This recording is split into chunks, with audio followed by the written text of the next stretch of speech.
Hey guys, Jen from Bent Yoga here, and we are going through the Yamas. Now, the Yamas are these moral, ethical disciplines that we have, and it's the first step. The Yamas are the first step in the 8-limb path.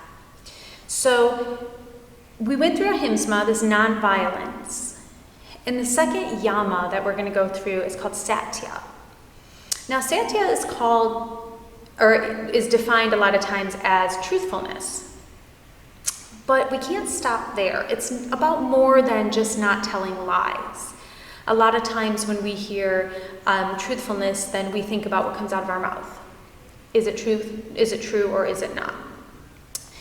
But truthfulness has, just like Ahimsa has a different root that starts within you before that action comes out of you, so does Satya.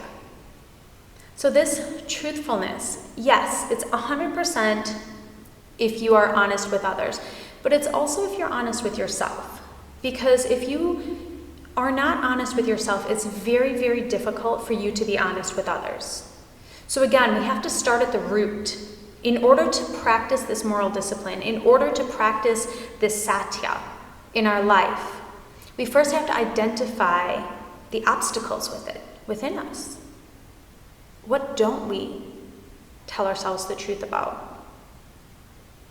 This can look in many different things. So it could be on your mat. Are you truly ready for this posture? Or are you doing it for a different reason? Ego? Competitive? When you're taking a break in yoga on your mat, do you truly need the break? Or are you trying to escape the uncomfortable? Because it's tough.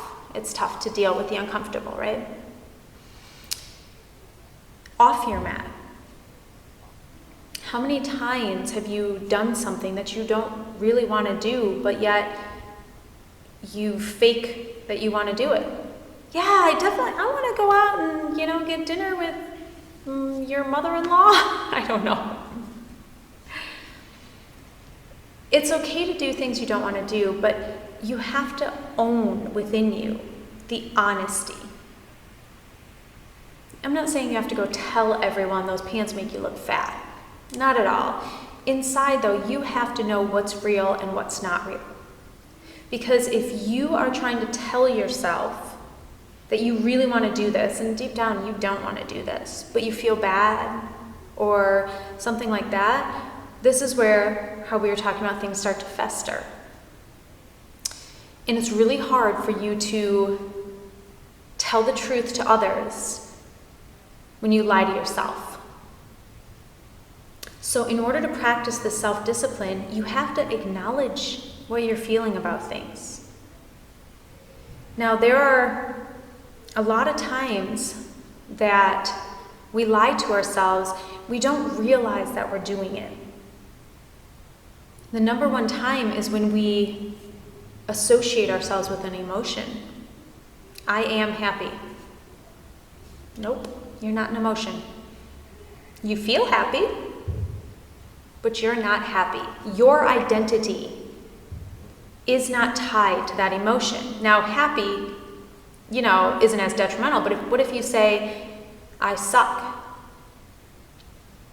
I am depressed. What happens is that you start believing that. You're lying to yourself by connecting yourself as that emotion. You're identifying yourself with that emotion. And then the more that you say it, the more that you think it, it's hurting you. Yoga teachings teach us to detach ourselves from those thoughts, from those emotions. You are not your thoughts. You are not your emotions. You are completely separate, and you can step outside and hang out over here and just watch all the stuff going on inside your brain.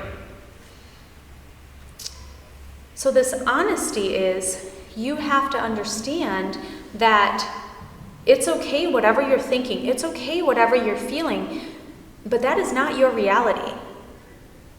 Your reality is not that you are depressed. Your reality is you are feeling depressed at this moment. You are feeling happy at this moment. So this satya, this honesty, this truthfulness, it's more about looking at what's real and owning that.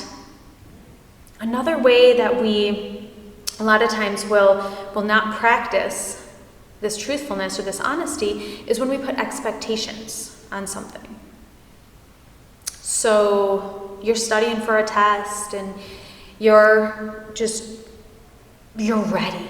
You're so ready for this test, and you go and you take it, and then you think you rocked it out, and then you get a D on it. Your expectation was you were acing this test, right? Your reality. You've already created the outcome in your own mind. And when the real outcome does not match that outcome, you get upset. This satya, this teaches us to look at what is true, what is real, what is unchangeable. What's real, you got a D. But if you were projecting your own stories, your own expectations on that, then all of a sudden, everything relied on that. You put all your eggs in that basket, and when reality tries to show itself to you, you resist. But I studied for it. I'm going to talk to the teacher. I think I did good on that. You resist reality. That is going against this discipline of satya, accepting reality, telling yourself the truth, knowing that you are not your emotions and your thoughts. So if you want to start doing more of these yamas, the number one thing is sit back and listen to the words you use to talk about yourself. Do you put your own identity onto your thoughts? I'm so stupid, I got a D on that test. No, you're not stupid. But you did get a D on that test, and that's okay. So before we can be truthful with the world around us, we have to conquer it within us first. We have to notice all of those times that we're lying to ourselves, consciously or subconsciously, and we have to notice when we're not looking at a situation the reality of the situation, when we're looking through whatever lens our expectations put over our face. So next time you go to your mat, sit back and actually think, why am I doing this posture? Why am I doing it the way I'm doing it? Is it for ego? Is it because I'm ready? Am I pushing myself hard enough? Am I not pushing myself enough? Just start to play with this honesty when you're on your mat. Just be raw and be honest and fall and get back up. And let it just pour out of you. And that's how you begin to practice this yama called satya.